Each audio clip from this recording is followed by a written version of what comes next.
के बेटे को मंत्री बनाया महागठबंधन सरकार में, लेकिन आपको बता दूं कि इनको शर्म नहीं आती है।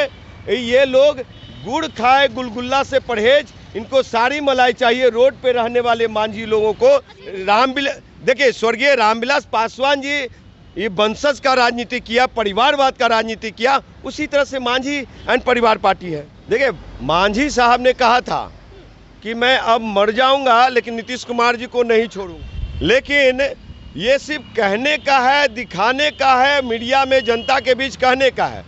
नमस्कार, आप देख रहे हैं मीडिया दर्शन और मैं हूं आपके साथ अंजलि तिवारी। जिस तरीके से बिहार के गठबंधन से जितिन राम मांझी के बेटा संतोष सुमन ने इस्तीफा दिया और जितिन राम मांझी भी अलग हो गए, उसको लेकर बातचीत करने के लिए हमारे साथ जुड़े युवा बिहार सेना के अध्यक्ष राजकुमार जी, और हम इनसे बात करेंगे बिहार की राजनीति को लेकर कि जिस तरीके से जितिन राम मांझी गठबंधन से अलग हो गए और उनके बेटा ने मंत्री पद से इस्तीफा दे दिया, इसको लेकर क्या कुछ कहेंगे, आप किस नजरिए से देख रहे हैं? आप देखिए मैम, जो सदाशिवराव गोलवलकर के वंशज हो, जो दीनदयाल उपाध्याय के वंशज हो, जो श्यामा प्रसाद मुखर्जी को मानने वाले हो, और जो नाथूराम गोडसे को मानने वाले हो, जय श्री राम को मानने वाले हो, वो कभी भी संविधान के बचाने के लिए काम नहीं कर सकता है और सामाजिक न्याय के साथ नहीं चल सकता है। उसी में से ये संतोष सुमन है, जितिन राम मांझी है और चिराग पासवान है।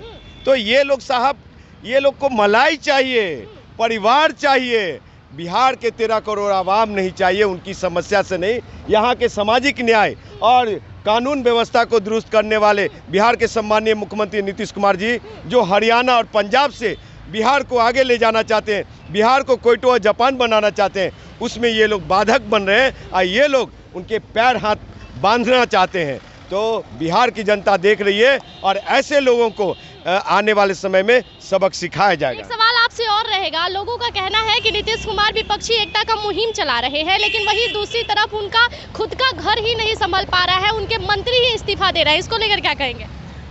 साहब, गठबंधन वाले मंत्री थोड़ी ना होते हैं। एक आएंगे तो दूसरा जाएंगे, दूसरा जाएंगे तो अगला आएंगे। तो गठबंधन है, वो करे गठबंधन तो सुभान अल्लाह, हम करे गठबंधन तो कैरेक्टर ढीला। तो ये हालात है। तो इसलिए ये लोग, भाजपा के लोग और ये भाजपा के मानने वाले लोग, हनुमान और जो बंदर हैं लोग, नकली शेर नकली भालू हैं, वो लोग नहीं चाहते हैं कि ये गठबंधन मोदी साहब को 2024 में कुर्सी से उतार दे। समझे?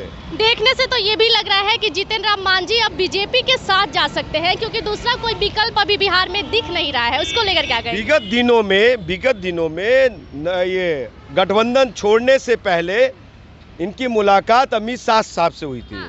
उसमें सारी चीजें डील हो चुकी है कि हम इतने लड्डू देंगे आपको, और लड्डू के अलावा वाई श्रेणी सुरक्षा, वाई प्लस, जेड श्रेणी सुरक्षा, जेड प्लस सुरक्षा भी देंगे।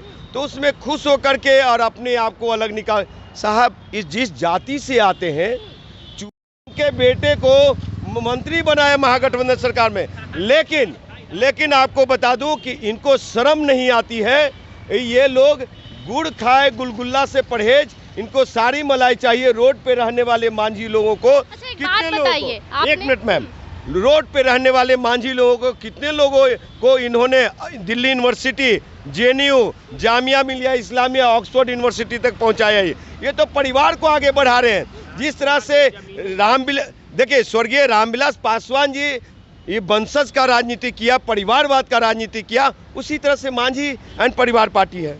आपने अमित शाह का नाम लिया कि बीते दिनों अमित शाह से मांझी की मुलाकात हुई थी। मांझी ने इस मुलाकात को महज एक बातचीत बताया था, उन्होंने बताया नहीं था कि राजनीति को लेकर कुछ भी बातचीत हुई है। इस बात पर उन्होंने बयान भी दिया है कि चाहे कुछ भी हो जाए, हम नीतीश कुमार के साथ हैं, क्योंकि नीतीश कुमार ने, आज मैं जो कुछ भी हूँ नीतीश कुमार की बदौलत हूँ, ये बयान मांझी का है। लेकिन आज मांझी गठबंधन से अलग हो गए, इसको लेकर क्या कहेंगे?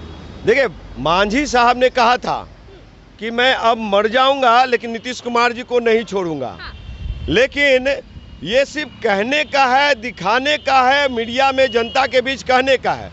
आपको बता दूं कि अमित शाह जी को और संघ को, यानी भाजपा और संघ को, ये इंटरनली सर्वे मिल चुका है कि बिहार में हम पाँच के भी आंकड़े पार नहीं कर रहे हैं, जिसके कारण हर एक तिक्रम बीजेपी कर रही है।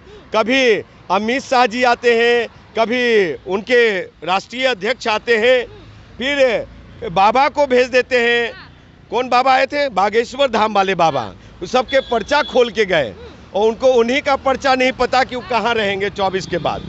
तो ये सब सारे तिक्रम लगा रहे हैं। अब सब चीज़ से हार गए तो गठबंधन में जो लोग हैं वो गठबंधन को अपना गठबंधन बनाने में लगे। बीजेपी की बात अगर आप कर रहे हैं तो मैं आपसे पूछती हूँ कि एक तरफ विपक्षी एकता का मुहिम जो है नीतीश कुमार चला रहे हैं, इधर सम्राट चौधरी जो है नीतीश कुमार पर पूरी तरह से हावी है। बीजेपी चाहती है कि किसी भी तरह गठबंधन के कुछ नेता जो है बीजेपी में शामिल हो जाए, जो कि होता हुआ दिख भी रहा है। इसको लेकर क्या कहेंगे? भारतीय जनता पार्टी का जो प्रदेश अध्यक्ष है सम्राट चौधरी जी, अगर सम्राट चौधरी जी में हो औकात तो जितने भी कुशवाहा समाज का जो वोट है ना वो 100% तोड़ के दिखा दे। आज भी बिहार का कुर्मी कुशवाहा नीतीश कुमार जी के साथ है। अगर मैं गलत हूं तो वो चुनाव लड़के देखे, रिकॉर्ड वोट से सम्राट चौधरी हारेंगे। नीतीश कुमार भी चौधरी, सम्राट चौधरी भी चौधरी है। भगवान राम के जो पुत्र थे लव कुश, उसमें से नीतीश कुमार जी कुर्मी हैं और सम्राट चौधरी जी कुशवाहा हैं, समझे? तो ये लव कुश का जो जोड़ी है दोनों अलग नहीं है, एक साथ खड़ा है। तो इसलिए नीतीश कुमार जी जहां खड़े रहेंगे वहीं लव कुश रहेगा खड़ा। अब हम चिराग पासवान की बात कर लेते हैं। वैसे तो आप चिराग पासवान के बहुत बड़े विरोधी हैं, लेकिन एक ये भी सच्चाई है कि बीजेपी जो है वो पूरी तरह से जुटी हुई है कि लोजपा की दोनों पार्टियां बीजेपी के साथ आ जाए। हालांकि पारस ने ये कह दिया है कि चिराग पासवान के बीजेपी में शामिल होने से कोई दिक्कत नहीं है। ये बयान जो है वो पारस का है। इसको लेकर क्या कहेंगे? बीजेपी के लोग तो जैसे दुकान में चनाचूर गरम और भूजा नहीं मिलता है, वो खरीदने के लिए बेताब बैठे हुए हैं। चिराग पासवान के पास वोट कहाँ है? वो हेलीकॉप्टर से उतरते हैं, बोनट पे चढ़ के हाथ हिलाते हैं, फिल्मी स्टाइल में दिल्ली चले जाते हैं, दिल्ली से फिर आते हैं, नीतीश कुमार को कोसते हैं, सोते जागते, लैट्रिन बाथरूम खाना पीना करते सब चीज़ में। आपको बता दूं कि चिराग पासवान जैसे लोग को अगर बीजेपी मंत्री बनाते हैं, चाहे मुख्यमंत्री बनाते हैं, वो दिन बिहार के लिए काला अध्याय होगा, दुर्भाग्य होगा कि वैसे लोग नचनिया बजनिया बिहार के मुख्यमंत्री बनी है। हाँ, कि जमीन के बेटा गुदरी के लाल इंजीनियर राजकुमार पासवान जैसे लोग बनेगा, समझे? वो मलाई खाने, उनका क्या पहचान है? स्वर्गीय रामविलास पासवान जी का पुत्र है, चांदी का चम्मच लेके पैदा हुए हैं। हम लोग तो टीन के चम्मच लेके पैदा होने वाले हैं, गुदरी में रहने वाले हैं। वो तो किसी गरीब के घर मछली भी खा लेते तो 5 दिन तक पेट खराब रहता है उनका, चिराग जी का, समझे? चापाकल का पानी नहीं पचता है साहब। तो ऐसे लोग बिहार की बात करेगा और उनका बिहार फर्स्ट, बिहारी फर्स्ट नहीं है, चिराग फर्स्ट, बाहुबली फर्स्ट और कहते हैं चिराग फर्स्ट, परिवार फर्स्ट है, ये कोई फर्स्ट नहीं। अच्छा, आप ऐसे बोल रहे हैं, लेकिन चिराग पासवान को तो दलितों का बहुत बड़ा नेता माना जाता है कि वो गरीबों के मसीहा है। उनके पिताजी जब दलितों के बड़ा नेता नहीं बन पाए तो चिराग पासवान कहाँ से बन पाएंगे? दलितों के नेता थे डॉक्टर BR अम्बेडकर, दलितों के नेता थे काशीराम, दलितों के नेता थे बहन मायावती, समझे? अब बिहार में दलितों का नेता के रूप में कोई उभर रहा है, उसका नाम इंजीनियर राजकुमार पासवान है। ये चिराग पासवान कहीं नहीं है। वो जो भीड़ देख रही है ना, वो 300-300 रुपया वाला भीड़ है। आपको ज्ञात होगा कि गुजरात के जब 2014 से पहले मुख्यमंत्री थे नरेंद्र दामोदर मोदी साहब और देश के प्रधानमंत्री के लिए चले थे, तो जो मोदी मोदी मोदी जो करते थे ना, 500-500 रुपया वाला भीड़ था। उसी तरह से बिहार में 300-300 रुपया वाला भीड़ है चिराग के साथ, समझे? और बाकी जो है साहब, इतना मेरा समाज के लोग है, अनुसूचित जाति जनजाति के लोग इतना बौद्धिकता खो चुका है क्या कि जो संविधान को ख़त्म करना चाहता है, जो आरक्षण को ख़त्म करना चाहता है, जो गोलवलकर को मानते, जो दीनदयाल उपाध्याय को मानते, जो श्यामा प्रसाद मुखर्जी, जो गांधी के हत्यारे नाथूराम गोडसे को मानते, उसके साथ जाएंगे क्या? वो यहाँ चाहिए सबका साथ, सबका विकास, सबको साथ लेके चलने वाले, सर्वहिताई सब सुखाई की बात होनी चाहिए। एक बात आप बताइए, बीजेपी के पास बिहार में CM का फेस एक सम्राट चौधरी है। दूसरी सबसे बड़ी बात है कि बीजेपी के साथ अगर लोजपा की दोनों पार्टियां गठबंधन में आ जाती है तो चिराग पासवान का ये डिमांड रहेगा कि CM फेस हम होने चाहिए। और ऐसा कहा भी जा रहा है कि हो सकता है कि बीजेपी CM फेस के तौर पर चिराग पासवान को खड़ा करे। बीजेपी अब कोई एक्सपेरिमेंट करने नहीं जा रही है। उसने CM फेस सम्राट चौधरी के तौर पे घोषित कर चुका। अब रही बातें कि हो सकता है बहुत ज़्यादा दया कृपा अमित शाह जी और नरेंद्र मोदी जी को आ गया, थोड़ी बहुत संघ को आ गया, तो डिप्टी सीएम के लाइन में किसी को भी डिप्टी, वो तो हमको भी आज चाहे महागठबंधन के लोग तो डिप्टी सीएम बना सकते हैं। तेजस्वी जी की उदारता होगी तो मुझे भी बना देंगे। हमारी बौद्धिकता कम है क्या? मेरी पहचान कम है क्या? भले ही हम रामविलास पासवान जी के पुत्र नहीं हैं, लेकिन हमारे पिताजी चपरासी रहे, ये तो पहचान है ना। हम इंजीनियर रहे, ये पहचान है ना। अन्ना मूवमेंट से निकले, आम आदमी पार्टी से निकले, ये पहचान है ना। चिराग पासवान जी के पिताजी के खिलाफ लड़े और चाचा के खिलाफ में तीसरा स्थान लाए, ये पहचान बड़ी है ना। तो मुझे भी बनाया जा सकता है। चिराग पासवान जैसे लोग जानते हैं, नीतीश कुमार जी अपने कुत्ते को भी, पालतू कुत्ते को भी जदयू का पट्टा बांध करके भेज देंगे ना, तो चिराग पासवान हार जाएगा। अगर हम जैसे लोगों को भेज देंगे तो गिनीज बुक ऑफ रिकॉर्ड होगा हारने का। इतना बड़ा चैलेंज कर रहे हैं। उनके पिता का गिनीज बुक ऑफ रिकॉर्ड हम ही तोड़ेंगे हाजीपुर से। इधर चिराग पासवान लगातार हमला बोलते रहते हैं नीतीश कुमार पर, और आपने इतना बड़ा चैलेंज कर दिया। चैलेंज नहीं, खुला चैलेंज कर रहा हूँ आपका चैलेंज के माध्यम से।